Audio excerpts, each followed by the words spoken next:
Hey, good morning, good afternoon, good evening. As promised, I'm going to do a quick video on the classical argument folder, so that hopefully will be easier to navigate than the summary folder. So we're going to click here under course content, and the classical folder is the third item. So we're going to click there. Simplified the stuff inside of the content area, so instead of having a English 100 folder and an English 101 folder, now all of the assignments are in one folder. So the first thing in here is just going to be some general information about classical argument, and then below that are the actual assignments. So we're going to open that up and we're going to run through those just to kind of give you an overview of what each argument paper will require. So the definition argument and the causal argument will all have the same assignments that the classical argument has. So you'll see a lot of overlap in the assignments for the three argument papers. So it should get to be pretty routine by the time we get to causal. So the first thing you want to do is you need to submit an argument frame. Each paper will require that.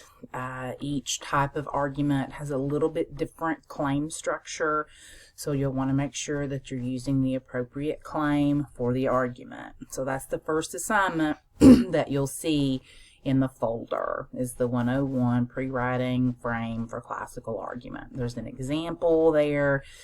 So you're in Word, you're going to do your frame, and then you're going to come over here and you're going to click on the submission link and you're going to submit that. And then I'll either approve it or I won't approve it, or I'll give you some feedback, things to think about. And then once you get your frame back, you can start fleshing that out into the Toolman. I do not ask you to submit the Toolman, but it's always a good idea to go ahead and flesh out that frame so that you make sure you're getting all the components of argument within the paper, such as the rebuttal, which is not always included with the frame. After that is the peer review. So submit a mini outline, flesh it out to a full outline, then do your first draft. Once you've done your first draft, you're going to go here, you're going to submit that during the submission window. Then during the evaluation window, you're going to go back in, you're going to peer review 2 arguments from classmates, and hopefully the same will happen for you. And so that gets you ready to take on your second draft. So you want to put into play those ideas from your peers that you think would be beneficial for your paper.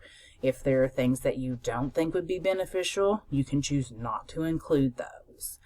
So now you're working into the second draft of the classical argument.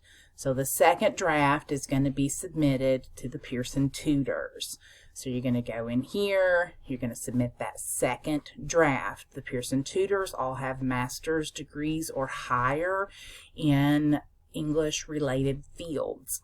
Not always, but 98% of the time, students get very good feedback from the Pearson Tutors. After you get that feedback, you need to take a screenshot, and then you're going to submit that screenshot here for me and Miss Borders.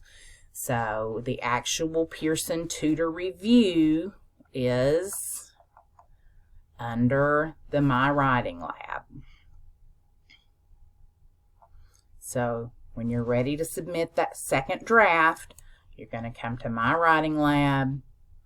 You're going to roll down here to where it says Pearson Tutor Services. You're going to open that up, and you're going to follow the instructions for submitting your paper to the tutor services. You have 3 submissions that come with your course. If you use them all up on the classical, you have to pay for more submissions. So there's 1 submission for classical, 1 for definition, and 1 for causal. If the tutor recommends you resubmit another draft, my recommendation is to find somebody who's good at English to come to the Teaching and Learning Center here on campus, or to email me and ask me what my opinion is on that information. Do not let them upsell you and use up all of your submissions on one paper. So you'll submit here. Then after the review comes back to you from the tutor, that's when you're going to submit your reflection on that to Miss Borders and I. So after you get your information back from the tutor, then you're going to go into the Pearson Tutor Review. You're going to open this assignment. You're going to submit your screenshot of your Pearson feedback, and then you're going to answer the review questions.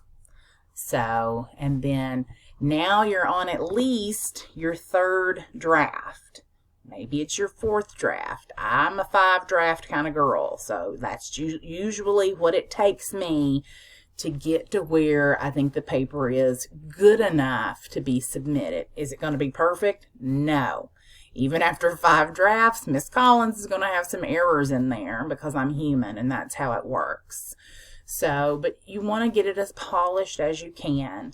And now you're going to come to this link, the Final Draft Classical Argument, and you're going to submit your paper. And then I'm going to grade it, and you're going to do the same thing. After I've graded it, after you've looked at my feedback, you're going to take another screenshot of my feedback, not my comments, my feedback on the actual paper, my inline feedback, and you're going to screen capture that. You're going to answer these questions, and then you're going to submit. And that will take you through the entire writing process. So writing process is long. It's involved. Procrastination, deadly. You're going to lose points for all these assignments that you don't do. So some of the points go to 101, some of the points go to 100. It's very, very difficult to get behind and get caught back up. So stay on task, manage your time, keep the emails coming.